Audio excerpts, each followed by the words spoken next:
All right, let's get everything queued up here. Test, Audacity. Perfect. We're there.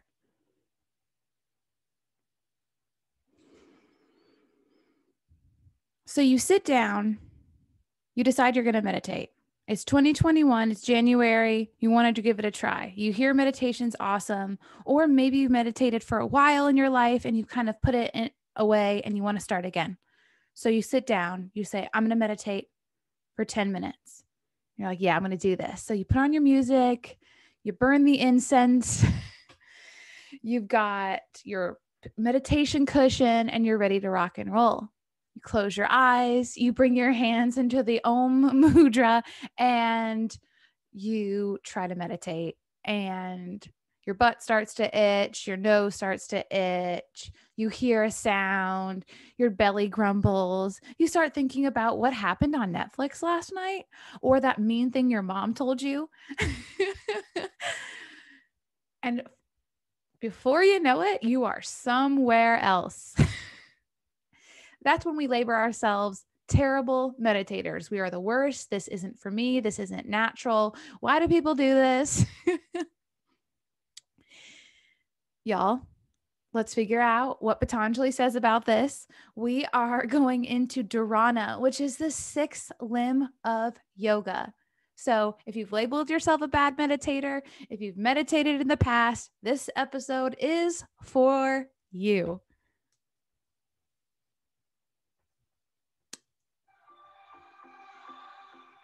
So you've been to a few or maybe many yoga classes and you are hooked. Somehow you feel better, kinder, more connected to yourself and those around you. Your friends view you as a hippie now, and your parents, well, they think it's a phase. Regardless, when you are on your mat, you are home. Yoga teachers and students, come learn how yoga can help you navigate the daily grind, breakups, your anxiety from a place of clarity and compassion. Welcome to the Modern Yogi Podcast, hosted by me, Laura Siljander. Misfits, earthlings, yogis, take a deep breath, check in to see how you're doing, body, mind, and soul, because you have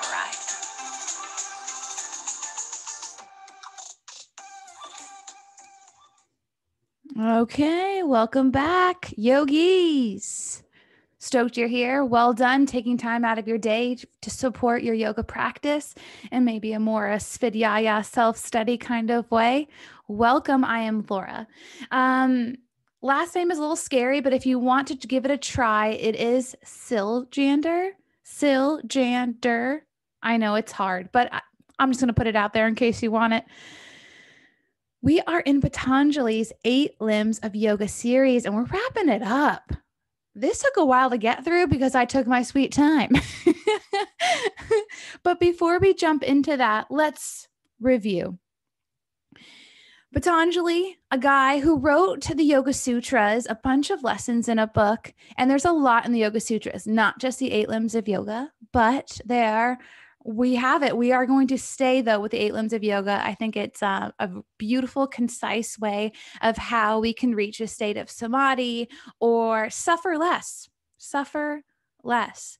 So let's quickly review. We've got the yamas, which is the first limb of yoga, things like kindness, truthfulness, non-stealing. We've got the niyamas, things like self-study and self-discipline and contentment, purity. We've got limb number 3, which are the asanas, the postures. Limb number 4, pranayama, the breathing techniques. Limb number 5, pratyahara, to turn inward or to withdraw from the senses. And now we are in limb number 6, dharana, also known as concentration or one point of focus. Before I get into dharana, there is a little bit of chatter in the yoga world or things that I've read that have been somewhat conflicting. So I really want to bring it to your attention so you can make up your own mind. Some yoga teachers or yoga researchers believe that the 8 limbs of yoga are kind of like a wheel. They're pretty continuous. They're not really like a ladder that you climb one by one. It's less linear. It's more like, I'm really connecting with the postures. That's what brought me to my yoga mat. And that's my yoga. Like, I don't really know about the yamas or the niyamas. But and that's true. Many of us came to our yoga practice through the asanas first. We saw that people were becoming less stressed out. We saw people were becoming more flexible. They were doing these cool things on Instagram. Like, that brings a lot of us to our mats. However, I think that Patanjali ingeniously put these in a nice sequential order on purpose. Now, this is Laura's opinion, but this is why. It's because, to me, it makes sense that we start with social ethics. So we have this foundation for living our life off the mat, where we spend most of our time. So we start with, how can we kind of like double check that we are being kind, double check that we are living our truth, to double check that we're not living from a place of scarcity, to double check that, are we walking with Brahma or Brahmacharya? Are we thinking about a higher power in mind? Are we being generous without being jealous? So it makes sense that this is a foundation. And then we move into the niyamas, which are personal practices that take care of yourself, like keeping your body, mind, and spirit cleanly. How to be content in your life. What does self-study look like to you? Self-discipline, things of that nature. And then we move into the asanas, which is where most of us started. But by moving the body in such a way, we're able to maybe sit in meditation longer. When we budget that time, that hour class or what have you, where we are moving and breathing and hanging out with ourselves, just there's a lot of self-improvement. There's a lot of self-growth. There's a lot of transcending that can happen there. And then if you pair the breath with all of this, I mean, the science shows how pairing the breath, how it affects our moods for the better or for worse. And then Patanjali says, all right, those are pretty tangible things, but now we need to move a little bit deeper levels of consciousness. And those are the last 4 limbs of yoga. So it gets a little bit more woo-woo, more abstract, less concrete. But I think that we needed these concrete lessons, these concrete ideas, before we could start to build on the things that are less concrete. Already last week, we talked about pratyahara, withdrawing from the senses. Less concrete, but kind of makes sense. And today we're going to go even deeper into this deeper level of consciousness and look at something called Dharana, concentration, the 6th limb of yoga, 1 point of focus. So that's the definition, essentially. Here in the West, it's concentration or 1 point of focus for a period of time. Now, there's some controversy, of course, with this limb of yoga. And I want to bring up both sides so you can make up your mind of which one works. That's why yoga is not a religion. If you don't follow all the steps of Dharana, doesn't mean you're going to some scary, fiery place. But I want to give you different ideas or the different ways that these limbs were presented to me. So I made up my mind, and now it's your turn to make up yours. So concentration or 1 point of focus. Most people can get on board with that. Most lineages are like, okay, like, got it, cool. However, in the Americas here, we do a lot of research with yoga, and a lot of our classes will say we're teaching meditation, and they'll teach this idea of 1 point of focus. Now, 1 point of focus could mean that you are trying to focus on one thing. Very hard. But yoga teachers, and I do it too, I strive to add in this element into my class, especially at the end, where either I give you a guided meditation where we follow our breath. Maybe I'll give you a mantra, so you're focusing on that one mantra. Maybe I am trying to walk you through a visualization. You're on the beach, you feel the breeze, and we're trying to focus the brain from the million things that you're thinking about to maybe 500,000, and then to 1,000, and then smaller and smaller and smaller, you see. Now, that is what we, and I think the Americas view meditation as. However, Patanjali has a little bit of a different idea of what dharana and meditation is. Patanjali refers to dharana as you're training the mind to get ready for meditation. Or it's like right in the beginning of meditation. You're not quite there yet, but it's in the very beginning. The best way I can kind of use a metaphor with this is jogging. So let's say you want to run a 5K, 10K, half marathon, whatever you want to run. And even if you don't, just pretend that I'm just using this trying to use it as a metaphor. You want to do a 5K. So you got to run. So let's view the 5K as meditation. So you've got to put in the work to get to meditation, to that place of stillness, to that place of focus. So Patanjali says dharana could be you're not running 5 or a 5K or 3.1 miles. You are jogging and training to run the 3.1 miles or the 5K. And that pratyahara is, okay, you're putting on your running clothes, you're putting in your headphones for the music, you got your shoes laced up, you're kind of withdrawing from everyone and saying like, I'm going to go for a jog now. Then you actually start to jog, getting ready for this 5K. That's dharana. And then once you get into that race and you're able to run the 5K, that's your meditation. So Patanjali, I've read, and Swami Satchidananda say two things. It's either a step before meditation, but after pratyahara, or it's the very beginning, very beginning. I like to view it, the easiest way for me to wrap my brain around it is dharana is training me for meditation. That's how I've wrapped my brain around it. Doesn't mean that was what works for you. And I ask my students this often, like what their views of meditation are after they hear this lecture. So dharana, it's perhaps training the mind to hold focus, which does not come naturally at all. The HuffPost said we have about 70,000 thoughts per day. It's a lot of thoughts. So it can be extremely challenging to sit down, especially depending on the day, and be like, I'm going to think about one thought. Like that 70,000 to one thought, that's really hard. That's why we label ourselves as terrible meditators. So we sit down, we want to meditate, but when the mind wanders, which it will, you become frustrated. This creates a lot of discomfort, shame, and resistance.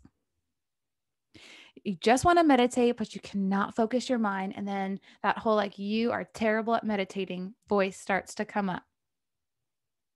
This is what I like to tell my students. This is what I tell myself when my brain wanders, which I've been doing this a while and it still does. And some days I'm just going to stay in my shallow state of one point of focus because that's all I got. And that's why it's called a practice. And that's why you won't end up in a scary, fiery place if you don't do this right. So in practice dharana, body awareness and restlessness are supposed to start to slow down. So you don't feel the itches as much. You're not as focused on the sounds in the other room.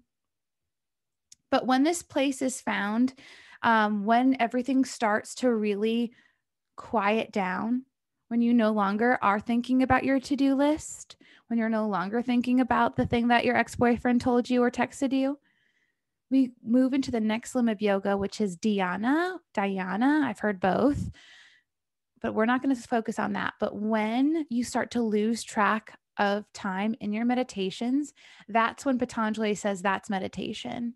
That's true meditation. But dharana is training for that. Dharana is training to get even deeper. So there are different ways to try to do this. You can use something called candle gazing, or use any kind of object that you have in your house You could grab a flower is what I love, or even a pencil. And what you do is you hold the object in your hand if you can, or if it's hot like a candle, you don't. And you try to take in as much as you can visualize. You take in like the textures, you take in the different colors of what you're looking at, and then you close your eyes and you try to visualize that object that you're using in your mind. When you open your eyes and you view the nuances of it again, close your eyes, visualize it. Some people will use sound, so singing bowls or music, to focus their mind and try to focus their mind. Some people use their breath, the pranayama practice. Some people use mantra, so repeating the same word or words over and over to kind of quiet the mind. I would say if you are into movement meditations, sometimes when you get so comfortable in your asana practice, that can almost be a form of dharana because you're so tuned in and dialed into your body. You're not focusing really on what the person next to you is doing. The music kind of fades away and it's only you, what you're being guided to do in your body on your mat. That's could definitely be a Dharana practice. I have found that when I surf, when I'm on a wave, it's the only thing I can think about is me in that wave. If I think about something else, I'll fall in. So it almost forces you, some activities will force you into a state of one point of focus. So I don't know if you've ever done something that's not necessarily, well, could be dangerous or something that requires all your thought. You have that one point of focus. Obviously, visualization is a way, or mindfulness practices is a way to try to focus the brain on one thing. But when your mind wanders, which it will, y'all, it's supposed to. That's what Dharana is for. Instead of being like, you're the worst meditator in the world, it's, oh, bring it back. Oh, my mind wandered to dinner, bring it back. That's the practice of Dharana. That concentration, it's up and come back. Up and come back. So I hope that makes sense that it's almost training for this even deeper level. I've got my Yoga Sutras in front of me. I just want to make sure that I'm hitting everything that I want to cover.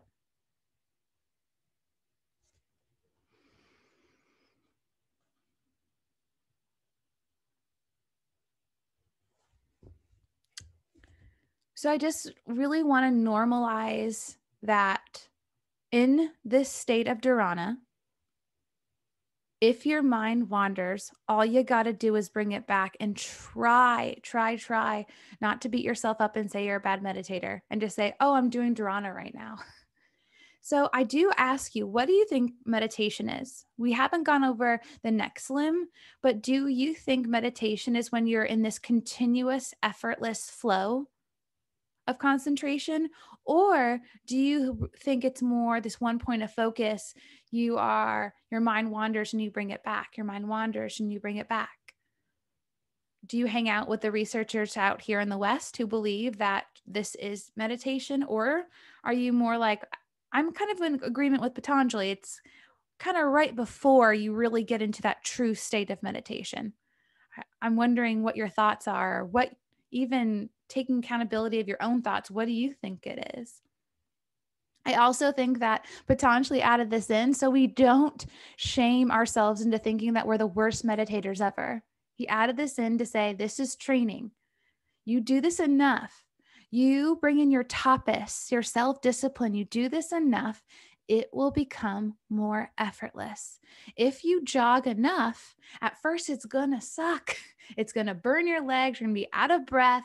You're going to be so thirsty and so sore. But once you jog a few times, you will end up being able to do the 5K unless you get an injury. Not so much with the mind, hopefully. If you do this enough, if you practice Dharana enough, you will find that you slip into states of even deeper consciousness, which we'll go into next week. And so I'm saying hang in there. And that on the days where you don't slip into that deeper level of consciousness, where you feel that kind of resistance because your mind is everywhere, you're doing your Dharana practice. You're still doing yoga. So however you decide to meditate, that's up to you. I have a meditation playlist on my YouTube channel. It's anywhere from 8 minutes to 45 minutes of meditations and all different kinds. Anything from metta to positive affirmations and some mudras where we use our fingers to kind of try to focus the mind, whether you use your breath. But I would start to maybe mess around with different ways to hit your Dharana practice and see what works for you. And it's also even more important to figure out what doesn't work for you. Even more important. This doesn't work for me, at least not today, at least not this week, maybe at least not this year. Maybe candle gazing or singing bowls were your jam, but this year they're not really resonating. Maybe you try mantra. Maybe you try mantra. So I have all different kinds on there. Again, most of them are around 8 minutes because I try to keep it really like an not achievable time, but nothing too, I feel like 8 minutes isn't scary. Over 10 minutes, it gets into the scary territory for some folks. I've noticed a lot of resistance there. So 8 minutes.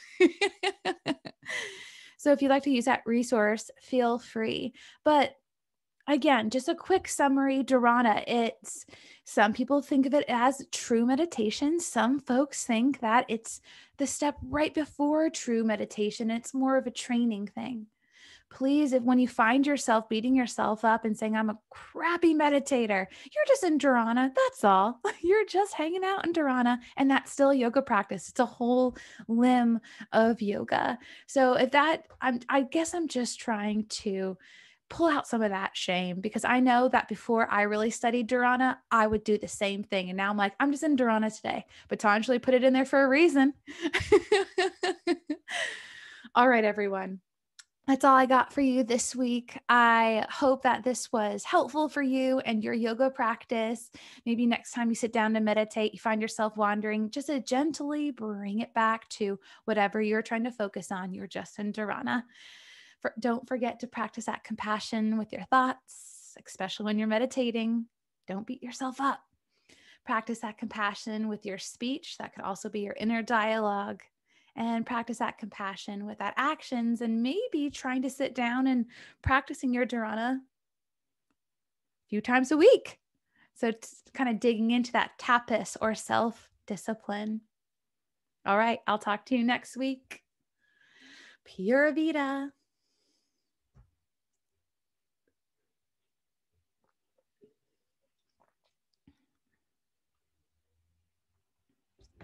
Oh, you're still here. Looks like you maybe want some more.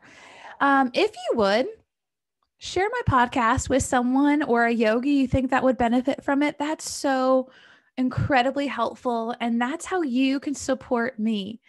Another way you can support me is maybe following me on social, on my Instagram, practice_compassion, or leaving me a review. These are all ways that you can help me keep this podcast alive and growing. So please, if you would, take me up on my offer, help a gal out, and either leave a review or share this podcast with someone. All right, sweet friends, we'll talk soon. Meow.